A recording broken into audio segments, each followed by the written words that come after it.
Planet of the Apes 1968 has not aged well. So, I have never seen a single Planet of the Apes movie, nor have I seen clips, or pretty much know anything about the movie besides it being a Planet of the Apes. Before watching these, I saw the first movie from the reboot, Rise of the Planet of the Apes, but I was told they have literally nothing in common, so I just scrapped that from my brain. Going in blind. Also, I won't be taking the fact that this was made in 1968 into account unless it's regarding the acting or general lack of visual fidelity, because this movie doesn't look super great quality-wise.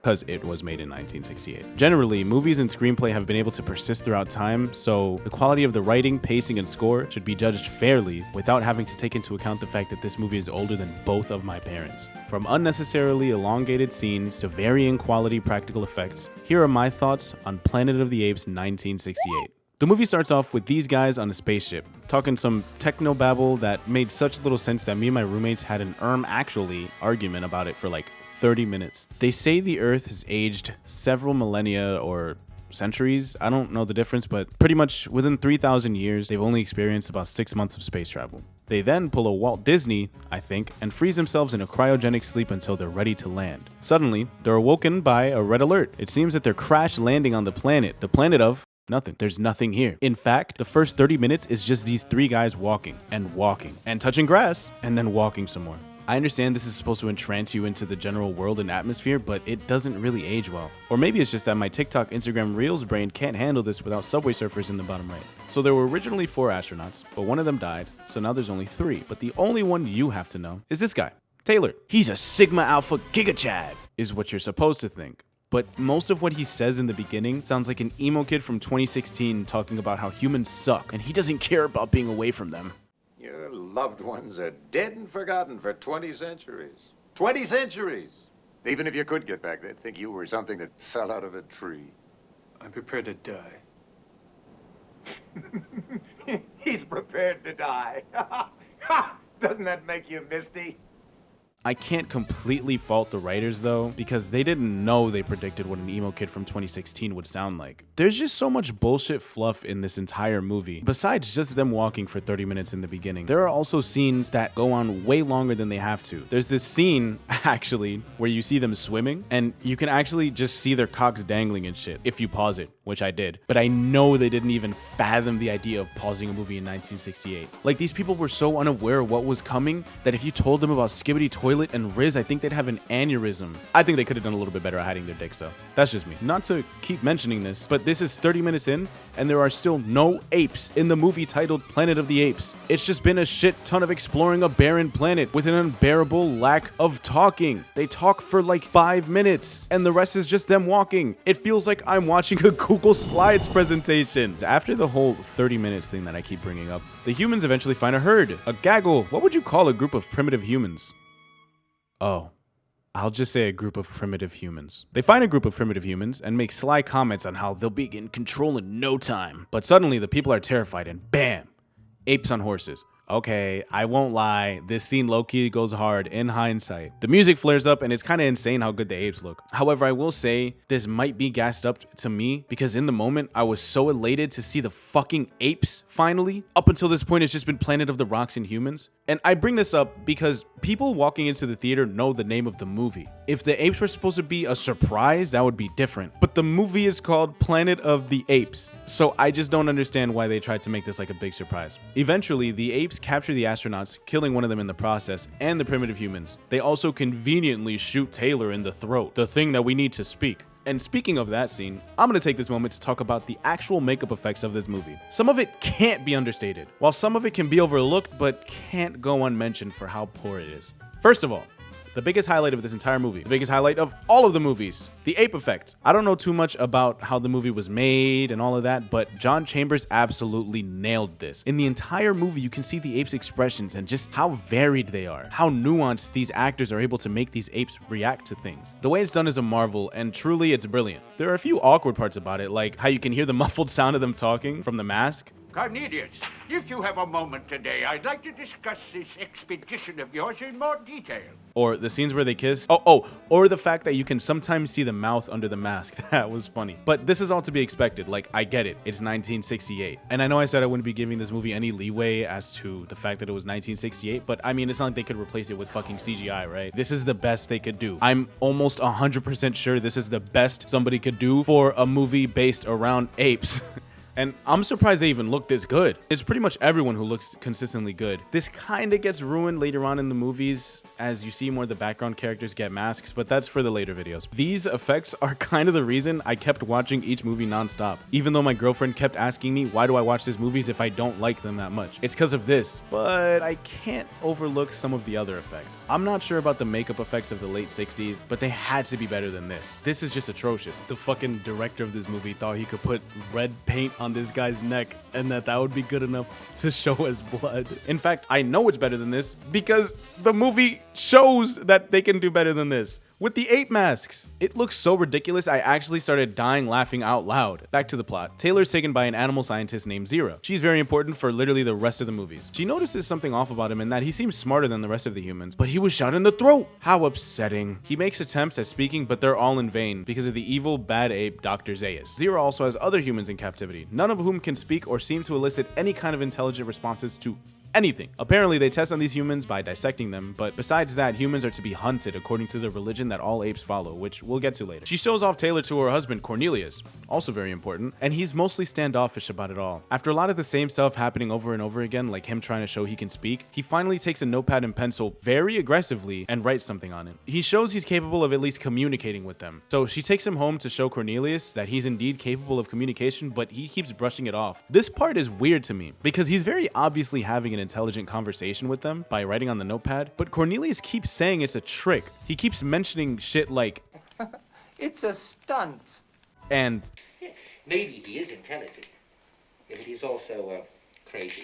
And it's just weird. I love how Cornelius and Zero interact with one another. They're very sincere and they seem like they do genuinely love each other. But sometimes their decisions and how they go about things is really weird. If I, or most humans I would assume, saw a fucking chimpanzee writing in full fucking cursive, having intelligent conversations, I think the world would genuinely tweak. But what do I know? During these conversations with him, they keep mentioning the Forbidden Zone, an area where apes cannot live, at least according to Dr. Zaius and the religion they follow. This is where we learn that Cornelius was actually an archaeologist and he's been to a certain part of the Forbidden Zone on the beach, and also that that's where Taylor and his gaggle, his group of astronauts walked through. Now, that's all fine and dandy, right? But are we meant to believe that these are the only tribe of intelligent apes on the entire planet? Like, at all? Like, has no one tried to come to them or reach out to them or anything? Like, this is it? There's like maybe 200 apes here, at most. And after everything we find out later, at the end of the movie, are we genuinely to believe that? 100%? The world building in this movie is just strange. It feels kind of off having them live in stone houses, but like have modern guns and shit. Not only that, but there's three main genres, if you can call it that, of apes. Gorillas, which seem to be mostly in the military and deemed as dumber than the other apes. Chimpanzees, of which Zero and Cornelius classify as, and orangutans, like Dr. Zaius. The orangutans seem to be sort of priest-like. They spread the word of their god in a weird, twisted way from what we're used to. Learned judges, my case is simple. It is based on our first article of faith, that the Almighty created the ape in his own image, that he gave him a soul and a mind, that he set him apart from the beasts of the jungle and made him the lord of the planet.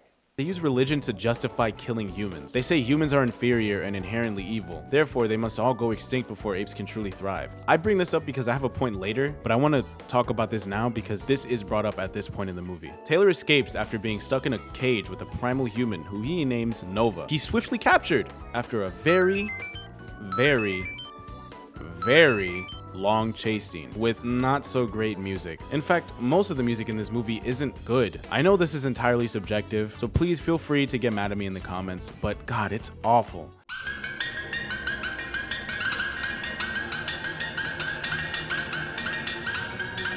It sounds like a bunch of people clanging pots against each other. And I get it, apes, haha, but it doesn't sound good. I don't really have any more thoughts as I'm pretty sure I can't play the soundtrack on YouTube, but it's just not that good, trust.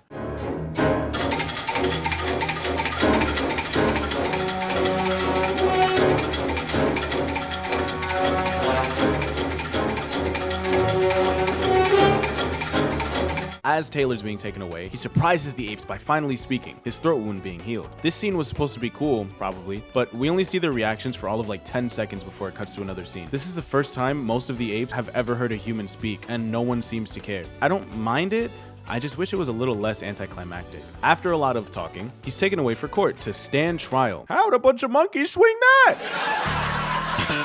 It's really Zira and Cornelia standing trial though. Humans have no rights, so therefore they cannot speak for themselves, even if they can literally speak for themselves. It just feels a little ridiculous to say that the intelligent, obviously coherent human cannot speak for himself, and every time he tries to, he's met with apes restraining him or literal threats. The cope they use is that he was tested on by Zira and Cornelius, which is whatever. If they want to use that, that's fine. Obviously it doesn't make sense, but I think that's the point of the movie. He keeps trying to tell them he came from outer space, another planet called Earth, but they don't believe him, which actually makes sense. I mean, if this was reversed and it was a chimp in court, who would believe that the chimp came from outer space, right? Cornelius and Zira try their damnedest to save Taylor, but their attempts are futile. Dr. Zayas says Taylor will be killed, but takes him away to a room. He asks him once more from where he came, and Taylor continues admitting his truth. Dr. Zayas says that's ridiculous. He talks to Taylor more, and it seems like he knows something. This is the first time they hint at an overarching plot regarding the apes' hatred for humans that isn't just based on religion, but this is literally an hour and 19 minutes into the movie. There's only like 30 minutes left. I think that's a little ridiculous. Those 30 minutes left could have been used to boost this story, but what do I know? Zayas seems to know something that the others don't, which Taylor takes note of. Zayas even asks Taylor if he came from a jungle beyond the Forbidden Zone, which implies people and apes can live there. The first of many lies told by the orangutans and their false religion.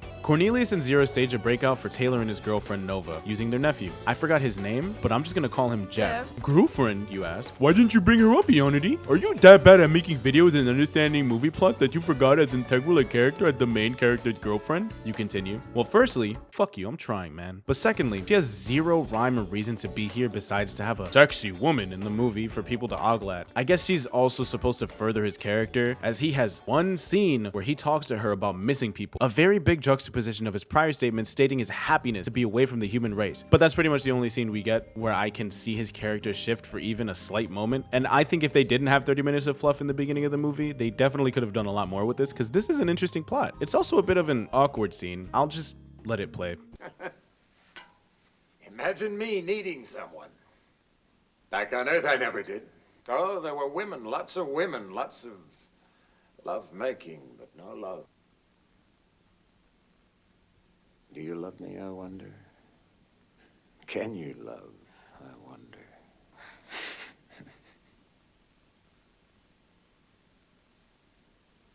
Look at that. I touched a smile. After breaking Taylor and Nova out, the group all go to the Forbidden Zone to find out what's missing from history. Cornelius has studied there before, as I mentioned earlier, and has seen things that could possibly link humans and apes to a common ancestor inside of a cave on a beach. This is constantly put down by the group of orangutan priests, so he couldn't realistically do much about it until he got proof. So he figures if he can find something and have Taylor speaking to the apes, there's no way they could call this a false theory, right? But unfortunately, they're caught by Dr. Zayas, who says there's nothing that can disprove his religion. So Taylor challenges him. He says if there's something that can, he must admit defeat. Zayas agrees, so they go inside of the cave, and they find proof of his religion being false inside of the cave. There's a lot of just talking about what's in the cave, but pretty much it's just a human doll that can speak. And the main point is that why would an ape make a human doll that can speak if humans can't speak? Despite that, however, Dr. Zayas is a fucking snitch. He had his backup attack Jeff and trick the group of our protagonists. Taylor fights back for a few minutes and then eventually holds Zayas hostage in order to get food, water, guns, ammunition, and a horse because he wants to leave with his girl, Nova. They bring everything he asked for, and he has one final goodbye to Cornelius, Jeff, and Zira. In the weirdest scene I've ever seen, Taylor asks to kiss her. Oh my God, bro. Oh, hell no, man. What the fuck? It's very awkward seeing the actor kiss her rubber mouth, but again, I cannot stress how amazing these fucking masks are. You can see sheer delight on her face after the kiss. I think it's not just the masks. The actress behind that clearly knew what she was doing because she knew exactly how to express her eyes. So it was breathtaking. I just fucking love practical effects. Then Dr. Zayas blows up the cave with the proof of the humans being before apes as Taylor rides off onto the beach with Nova. Jeff asks Zayas, why must time stand still if he knows of a bigger truth? To think about the future! And Zayas claims he may have just saved the future. He didn't. Zira asks the doctor what Taylor's going to find out there, and Dr. Zayas simply responds, his destiny. And for what comes up, I can see why that's a hard ass line. After about 2 whole minutes of him riding a horse on a beach, you see him pull up to a big metal object, followed by this scene which was shamelessly stolen from Madagascar. You maniac! You bagged it up! Darn you! Darn you all to hell! Can we go to the fun side now? The camera pans down and you see the Statue of Liberty buried underneath the beach. A plot twist I honestly didn't expect somehow. In hindsight, duh, but it turns out he just went 3,000 years into the future alongside his friends and not to another distant planet. During that time, humans went into a war and ended up destroying the Earth, and apes somehow took over. They don't explain any of that in this movie, but I think the ending is very good. Overall, I think what Planet of the Apes strive to do was actually pretty cool. A post-apocalyptic world where apes have somehow gotten intelligent enough to take over, while also keeping the post-apocalyptic part completely hidden until the end, only giving you small bits of knowledge here and there. Having a protagonist that hated humans originally, but now seems to miss them because he didn't understand what he truly had, so all he has are these shells of former humans, in his mind, is a pretty cool protagonist for a movie. I just wish they did it well. That being said, I think when making this into a movie, they did a lot of unnecessary things. For one, the scenes of them walking, being chased, or reiterating the same things over and over again drag a lot. I like a lot of the conversations in this movie, but when those are separated by 20 to 30 minutes of a chase scene or walking aimlessly through a desert, it gets really boring. And the chase scene just keeps redoing the same thing over and over again. I get it. They almost caught him, but they didn't. The camera angles don't help this movie at all, as most of them are boring shots to me. The most notable shots I can think of are the shots of the apes riding the horses when you first see them, which was pretty cool, and the shot of Taylor on the beach with the Statue of Liberty in front of the camera, because you don't actually know it's the Statue of Liberty until it pans out. So you see him through the, you can see it on the fucking screen. You know what I'm talking about. The problem with the ending is just that it leads to more questions that aren't really answered throughout all 5 of the fucking movies. The whole thing about the apes makes even less sense. How is it that after 3,000 years, apes became sentient and able to talk and act just like humans, but there's only one tribe of them, and they're so behind? I can tell you right now, from the year 0 to the year 2024, we have done a lot. So why couldn't apes have done a lot or created a lot of them? How did Dr. Zaius even know about all of this stuff that happened in the past? Like, what did he find and why would he even keep it hidden? If anything, wouldn't telling the apes about what happened make them more inclined to kill all the humans or enslave them? These questions and more are left unanswered throughout all 5 movies. But Eonity, there are still TV shows, animated and otherwise, that show more about the universe. There's even a book that the movie was based on. Okay, dweeb, if you must know, nothing else is canon to these movies besides these movies. The shows are different, and the book it's based on even has a completely different ending and is set on an actual different planet in the universe that has a completely different world. Despite everything I've just said, the conversations were really good, and to be honest, it gets a point or two for how amazing the ape masks were. So I give this movie a 5 out of 10. Not bad, but it hasn't aged well. Maybe if I watched this in the 60s, I would have thought this shit was like an 8, but I won't let the idea of this movie being a classic skew my thoughts on it. And of course, I understand at the time it came out, this was revolutionary, and definitely don't mean to step on any legacy it's created. I just feel like overall in today's age, this doesn't hold up that well. Anyways, I'll probably be uploading a video on the second movie in like a week or 2, so stay tuned. Thanks, love you, bye.